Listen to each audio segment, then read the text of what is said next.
जाने से पहले आप सभी के बीच एक दो गीत और कैसे कहना है कि अरे गवना करा के ए राजा चल गईला बहारबा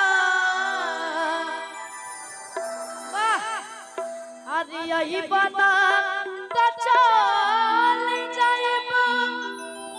अरे हम नहीं हारबा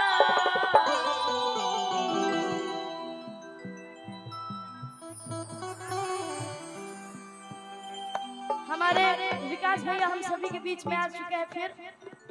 और हम आपके लिए कह रहे हैं कि अरे गवना करा के विकास जी चल गईली बहारबा अरे यही बना त चल जाइब अरे हम नहीं हारबा कि तोहरा अरे आइल नहीं खाए आ रोटी भात के आ बुझत नहीं खा हमारा बात अब के कि गवना करा के राजा चले गए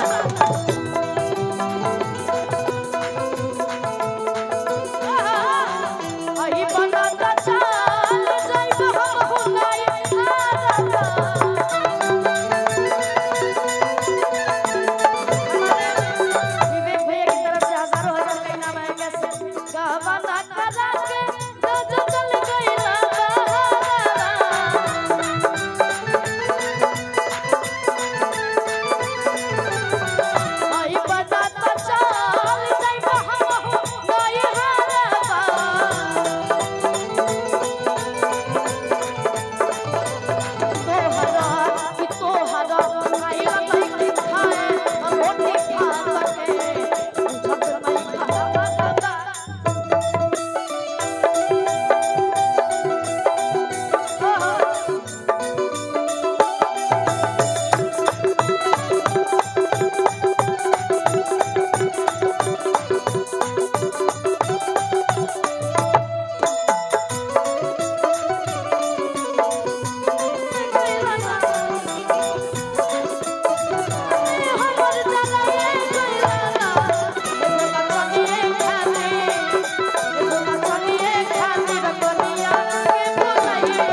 रोजे को तिनिया घर में मारत संगे सूत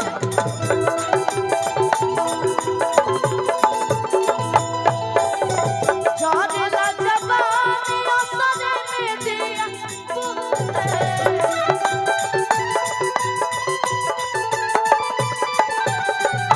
रोजे को तिनिया घर में मारत संगे सूते जाने ला जवानी असरे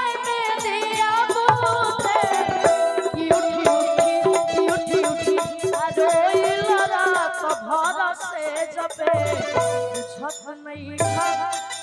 अरे बुझत नहीं खा हमारा बात के तोहर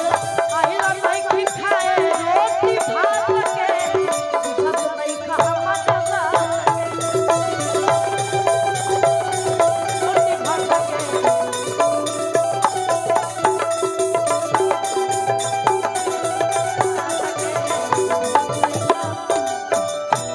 कि तोहर आइल नहीं खाए